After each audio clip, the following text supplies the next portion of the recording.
BBA, BCA, BCom computer కోర్సులో 100% placement లభించే ఏకైక డిగ్రీ కాలేజ్ కూకట్పల్లిలోని I3 డిగ్రీ కాలేజ్ 8367215215. ఆంధ్రప్రదేశ్ ప్రభుత్వం 2025-26 ఆర్థిక సంవత్సర బడ్జెట్ను ప్రవేశపెట్టింది.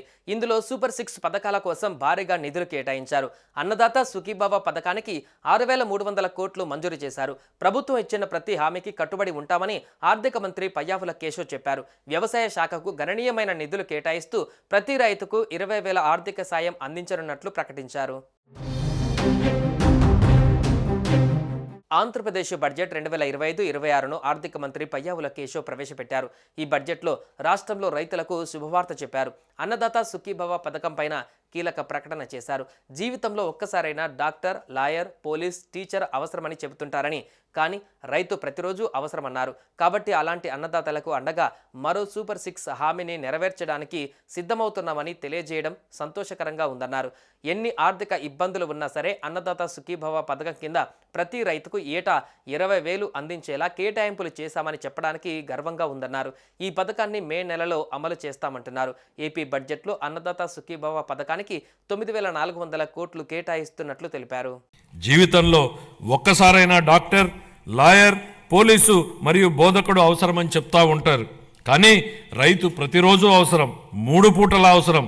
కాబట్టి అలాంటి అన్నదాతకు ప్రగాఢ కృతజ్ఞత భావంతో మేము మరో సూపర్ 6 హామీని నెరవేర్చడానికి సిద్ధమవుతున్నామని తెలియజేయడానికి ఎంతో సంతోషంగా ఉంది. ఎన్ని ఆర్థిక ఇబ్బందులున్నా అన్నదాత సుఖీభావ పథకం కింద ప్రతి రైతుకు ఏటా 20,000 రూపాయల అందించేలా కేటాయింపులు చెప్పామనడానికి గర్విస్తున్నాం అధ్యక్ష. ఆంధ్రప్రదేశ్ ప్రభుత్వం ఏప్రిల్ లేదా మే నెలలో అన్నదాత సుఖీభవ పథకాన్ని అమలు చేయాలని అనుకుంటుంది. దీని ప్రకారం ప్రతి రైతుకి సంవత్సరానికి 20,000 పెట్టుబడి సాయంగా ప్రభుత్వం ఇవ్వాలని అనుకుంటుంది. అయితే ఈ పథకానికి పీఎం కిసాన్కి లింక్ ఉంది. పీఎం కిసాన్లో భాగంగా సంవత్సరానికి ఒక్కో రైతుకి ఇస్తున్న 6,000 పోగా మిగతా 14,000 రూపాయలను ఏపీ ప్రభుత్వం ఇవ్వాలని అనుకుంటుంది. ఇక ఏపీ ప్రభుత్వం లబ్ధిదారులను విడిగా ఎంపిక చేయాలని అనుకుంటే అప్పుడు అన్నదాత సుఖీభవకు కొత్తగా గైడ్ లైన్స్ జారీ చేస్తుంది.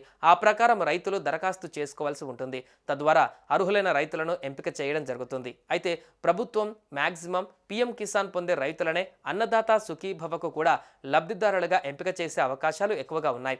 అలా అయితేనే ప్రభుత్వానికి ఒక్కో రైతు నుంచి 6,000 రూపాయల భారం తగ్గుతోంది. అలా కాకుండా విడిగా ఎంపిక చేస్తే ఆ రైతుకి ఏపీ ప్రభుత్వం 20,000 కేటాయించవలసి ఉంటుంది. ఇక ఏప్రిల్ మే మాసాలలో అన్నదాత సుఖీభవ పథకాలను అమలు చేస్తామని ఇప్పటికే అసెంబ్లీలో సీఎం చంద్రబాబు స్పష్టంగా వెల్లడించారు.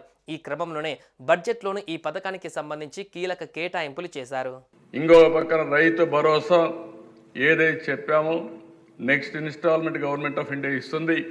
దాంతో జమ చేసి 3 ఇన్స్టాల్మెంట్స్లో ప్రతి ఒక్క రైతు భరోసా కింద 20,000 చెప్పాము. దాన్ని ఫుల్ఫిల్ చేస్తామని చెప్పి కూడా నేను తెలియజేసుకుంటున్నాను. గవర్నమెంట్ ఆఫ్ ఇండియా 6,000 ఇస్తారు, మనం ఒక 14,000 ఇస్తాం. 2 మ్యాచ్ చేసి 20,000 ఇచ్చే కార్యక్రమానికి ముందుకు పోతాం. ఇది కాకుండా మత్స్యకారులు 20,000 రూపాయలు ఇస్తా అన్నాం. వాళ్ళు కూడా చేపలు వేటకు పోలేని పరిస్థితి ఉంటుంది. ప్రతి సంవత్సరం హాలిడే ఇస్తాం. ఆ హాలిడే సమయం ముందుగానే వాళ్ళకి ఇవ్వాల్సిన 20,000 కూడా వాళ్ళకు ఆర్థిక సహాయం చేసి వాళ్ళను కూడా ఆదుకుంటామని చెప్పి ఈ సభ ద్వారా తెలియజేస్తున్నా. సుమన్ టీవీలో మీ పర్సనల్ అండ్ బిజినెస్ ప్రమోషన్స్ కోసం కింది నెంబర్కి కాంటాక్ట్ చేయండి.